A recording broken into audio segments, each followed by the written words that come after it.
ربنا اغفر لي ولوالدي وللمؤمنين يوم يقوم الحساب.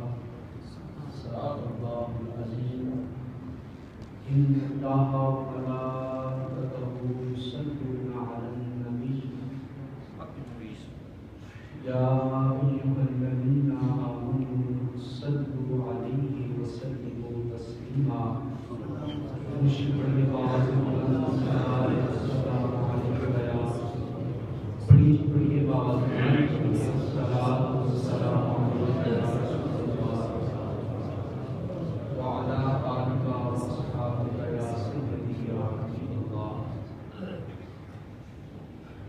سال ثواب کی محفل میں میں اور آپ شریک ہیں. دل کی گہرائیوں سے دعا ہے کہ رب الجلال اپنے حبیب طبیب کے صدقے مرحومہ کو کروٹ کروٹ جنت نصیب فرمائے اور ان کے جانے سے ان کی اولاد کو، اہل خانہ کو اور رشتہ داروں کو جو غم پہنچا ہے، اللہ اپنی جناب سے اس غم کو صبر کا مرہم نصیب فرمائے. میرے مسلمان دوستوں، جو اس طرح کی محافل ہوتی ہیں ان کا ایک مقصد تو یہ ہوتا ہے کہ ہم جانے والے سے اپنے لیے عبرت حاصل کریں، اس لیے کہ میری اور آپ کی زندگی بڑی چھوٹی سی زندگی ہے. اتنی چھوٹی سی زندگی ہے کہ ہر گزرتے ہوئے دن کے ساتھ ہماری زندگی کم ہوتی چلی جا رہی ہے اور ہر ڈوبتے ہوئے سورج کے ساتھ میں اور آپ اپنی اپنی موت اور اپنی اپنی قبر کے قریب جا رہے ہیں. جس طرح برف کے ایک بلاک کو سورج کی تپش کے نیچے رکھا جائے تو وہ بلاک دیکھنے میں بڑا لگتا ہے،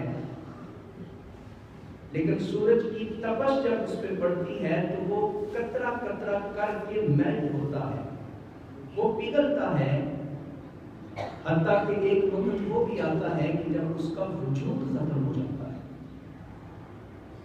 بزرگ فرماتے ہیں کہ تم اس سے اپنی عبرت حاصل کرو اور یوں نہ کہو کہ میں بڑا ہو رہا ہوں، آج 30 کا ہوں، اگلے سال 31 کا ہو جاؤں گا، پھر 32 کا ہو جاؤں گا.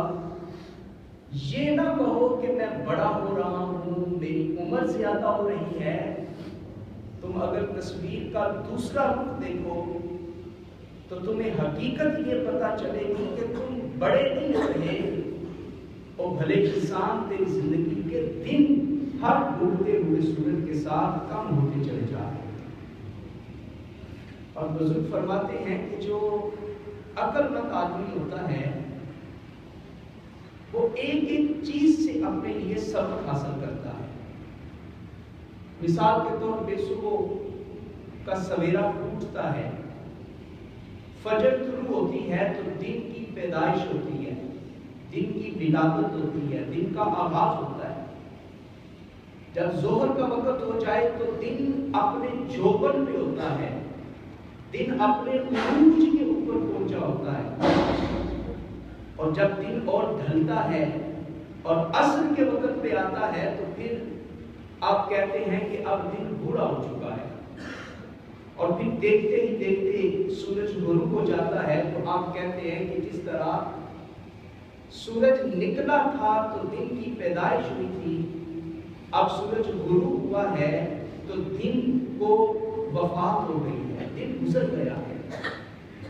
تو بزرگ فرماتے ہیں کہ جو عقل مند آدمی ہوتا ہے وہ اس دنیا کے اندر دل لگا کے نہیں بیٹھتا.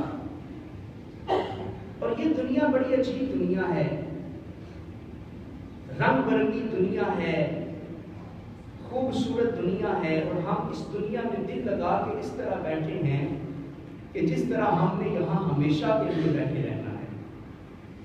یاد رکھیں، جب صبح فجر کی نماز ادا کریں تو اپنی پیدائش کو یاد کر لیں کہ میں بھی ایک دن پیدا ہوا تھا۔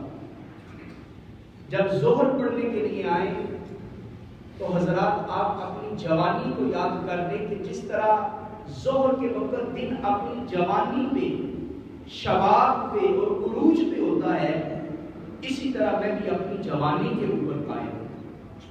عصر پڑھنے کے لیے آئے تو آپ اپنے بڑھاپے کو یاد کریں کہ میں بوڑھا ہو چکا ہوں، اور مغرب پڑھنے کے لیے آئے تو اپنی موت کو یاد کر لیں، اور عشاء کی نماز پڑھنے کے لیے آئے تو پھر اپنی قبر کی تنہائیوں کو یاد کر لیا کریں۔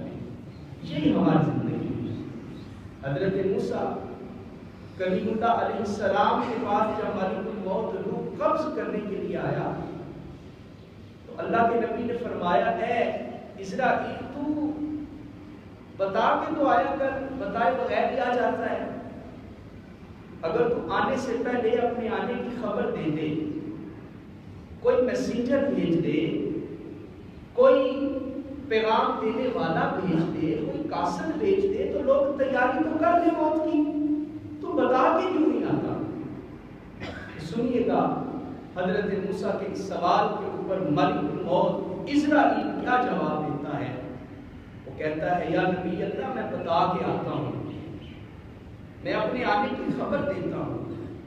کہا کیسے خبر دیتے ہو؟ کہا اے اللہ کے نبی، کیا لوگ اپنے سر اور داڑھی کے بعد سفید ہوتے ہوئے نہیں دیکھتے؟ کیا لوگوں کے دانت گرتے نہیں ہیں؟ کیا لوگوں کو بڑھاپا نہیں آتا؟ کیا لوگ اپنے پیاروں کو کاندھا نہیں دیتے؟ کیا لوگ اپنے پیاروں کو جنازہ لے کر قبرستان میں جا کے دفن نہیں کرتے؟ تو کہا کہ اے اللہ کے نبی، جب بالوں میں سفیدی اتر آ جائے تو لوگ سمجھ جایا کریں کہ میں نے موت کا پیغام بھیج دیا۔ جب جسم کے اندر وہ جوانی والی قوت نہ رہے، طاقت نہ رہے، ہمت نہ رہے، روب نہ رہے، دبدبا نہ رہے، تو پھر لوگوں کو سمجھنا چاہیے نا کہ اب موت آنے والی ہے۔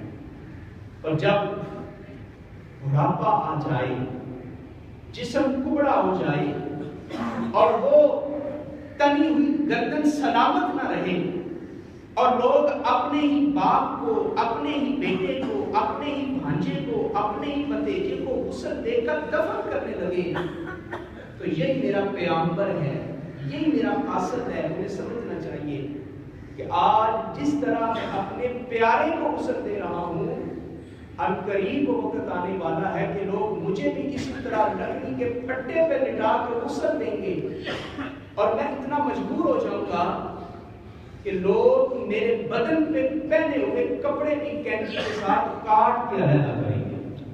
آج تو مجھے بڑا ناز ہے نا، بڑا ناز ہے مجھے کہ میرے پاس علم ہے، میرے پاس عمل ہے، میں زمین والا ہوں، میں مربع والا ہوں، میں دولت والا ہوں، میں نیشنلٹی والا ہوں، میں ویزے والا ہوں، میرے اتنے بچے ہیں، میری اتنی اولادیں ہیں۔ ذرا غور تو کر، تو اتنا مجبور ہوگا، اتنا بے بس ہوگا کہ جب اس لکڑی کے پھٹے پہ لیٹا ہوگا تو تیرے گھر والے تیرے ہاتھ میں پہنی ہوئی گھڑی بھی اتار لیں گے اور تیری انگلی میں پہنی ہوئی انگوٹھی بھی اتار لیں گے۔ یہ حقیقت ہے، دردناک ہے۔ اور پھر ہوتا کیا ہے؟ کیا ہوتا ہے؟ ہم لوگ اللہ کی بارگاہ میں جھکتے نہیں ہیں، روز موتیں دیکھتے ہیں، روز جنازے پڑھتے ہیں، روز کل دسواں کے ختم میں آتے ہیں، لیکن ہم اتنے بھولے ہیں، سمجھتے یہ ہیں کہ مرنا دوسروں نہیں ہے، موت دوسروں کو آنی ہے۔ بھائی میں تو ہمیشہ کے لیے رہنے کے لیے آیا ہوں۔ ایکسیڈنٹ ہونا ہے تو دوسروں کا، ہارٹ اٹیک ہونا ہے تو دوسروں کو، کینسر شوگر کی بیماری لگنی ہے تو دوسروں کو، ایکسیڈنٹ ہونا ہے تو دوسروں کا۔ بھائی میں تو یہاں ہمیشہ کے لیے آیا ہوں، میں نے نہیں مرنا، میں نے نہیں مرنا۔ اگر موت کا خیال ہوتا تو ہم 5 وقت کے نمازی نہ بن جاتے، اگر موت کا خیال ہوتا تو ہم صبح و شام اللہ کا اور اللہ کے حبیب کا ذکر نہ کر رہے ہوتے ہیں.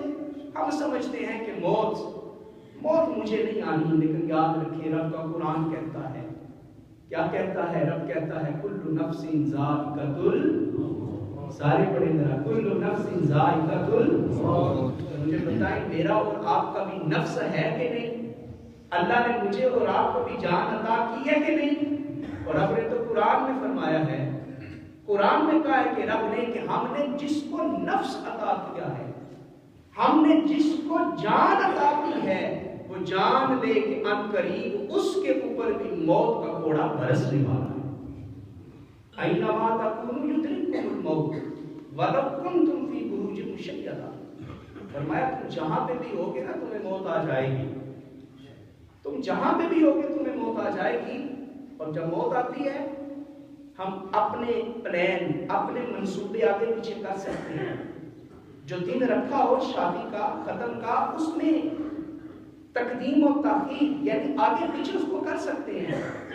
تو مجھے ذرا ایمان سے بتائیے گا کیا موت بھی آگے پیچھے ہو سکتی ہے؟ آپ تو بولے ہی نہیں ہیں. ہو سکتی ہے موت؟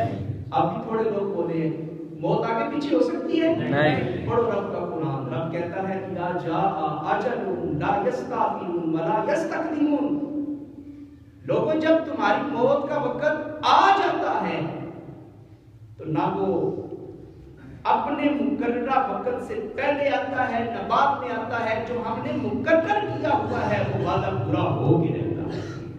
تو دوستو جب موت آنی ہے سب کو آنی ہے. فرق اتنا ہے کوئی آج جا رہا ہے، کوئی کل جائے گا، کوئی پرسوں جائے گا، کوئی اگلے سال چلا جائے گا، اور جس کی عمر لمبی ہوئی وہ 5-10 سال اور نکال جائے گا، اور جس کی عمر تھوڑی اور ہوئی وہ 20-30-40 سال نکال جائے گا. مجھے بتائیں آج سے 100 سال کے بعد جتنے لوگ یہاں بیٹھے ہیں ہم میں سے کوئی زندہ ہوگا یہاں؟ یعنی ہم ایوریج دیکھیں، وہ تو اللہ کی مرضی ہے نا، اللہ جسے چاہے جتنی زندگی عطا فرمائے، لیکن میں ایوریج زندگی کی بات کر رہا ہوں. آج 2018 100 سال کے بعد کون یہ کہہ سکتا ہے کہ میں زندہ ہوں گا 100 سال کے بعد؟ 100 سال تو میں نے بڑی دور کی بات کر دی. ہم تو اتنی حیثیت بھی نہیں رکھتے، اور کوئی ہم میں سے نہیں بتا سکتا کہ اس مسجد میں دعا مانگنے کے بعد ہمیں زندہ گھر میں جانا نصیب ہوتا ہے یا ہماری میت گھر میں پہنچتی ہے. یہ حقیقت ہے بھائی زندگی کی، یہ حقیقت ہے زندگی کی. تو حضرات اپنی زندگی کو رب کی بارگاہ میں توبہ کرتے ہوئے گزاریں، رب کی بارگاہ میں جھکتے ہوئے گزاریں. آج ہم کہتے ہیں کہ توبہ کر لیں گے. آج اگر کسی کو کہا جائے نا یار نمازی بن جاؤ، توبہ کر لو، استغفار کر لو، تو لوگ کہتے ہیں اے جہاں میٹھا اگلا کتنے ڈٹھا، اے جہاں میٹھا اگلا کتنے ڈٹھا. اور پھر کہتے ہیں کہ کر لیں گے توبہ، وقت پڑا ہے ابھی توبہ کر لوں، ابھی تو میں جوان ہوا ہوں، ابھی تو میری ڈگری کمپلیٹ ہوئی ہے، ابھی تو میرا ویزا لگا ہے، ابھی تو میں نے شادی بھی نہیں کی، ابھی سے داڑھی رکھ لوں، ابھی سے توبہ کر لوں، ابھی سے نمازی بن جاؤں. اے غافل انسان، تو کب توبہ کرے گا؟ جب ملک الموت تیری روح قبض کرنے کے لیے تیرے سرحانے کے اوپر آ کے کھڑا ہوگا. اے ملک، اے انسان، تو کب توبہ کرے گا؟ جب تیری ناک کی ہڈی کو ٹیڑھا کیا جا رہا ہوگا تب توبہ کرے گا. تو کب توبہ کرے گا؟ جب تیری ان آنکھوں کو پتھرایا جا رہا ہوگا تب توبہ کرے گا. تو کب توبہ کرے گا؟ جب تیرے جنازے کے اعلان کیے جا رہے ہوں گے اور تیری میت کو لوگ کاندھوں کے اوپر اٹھا کر قبرستان لے جائیں گے تب توبہ کرے گا؟ یا لوگ تیرا جنازہ پڑھ کے تجھے قبر میں دفن کر دیں گے تب توبہ کرے گا؟ بھائی کب توبہ کرے گا؟ میرے حضور نے فرمایا حاسبوا قبل ان تحاسبوا. نبی نے فرمایا لوگوں اپنا حساب شروع کر لو اس سے پہلے کہ رب تم سے حساب لینا شروع کر. اپنا حساب خود لو کہ میں کیا ہوں. آج ہم نے دولت کو، مال کو، جائیداد کو ہی سب کچھ سمجھ لیا اور وہ فکر آخرت ہم بھول گئے. آخری بات سن لیجیے گا، فکر آخرت ہم بھول گئے. توبہ کی طرف آ جائیں. میرے حضور نے فرمایا کل قیامت کے دن 7 لوگ ایسے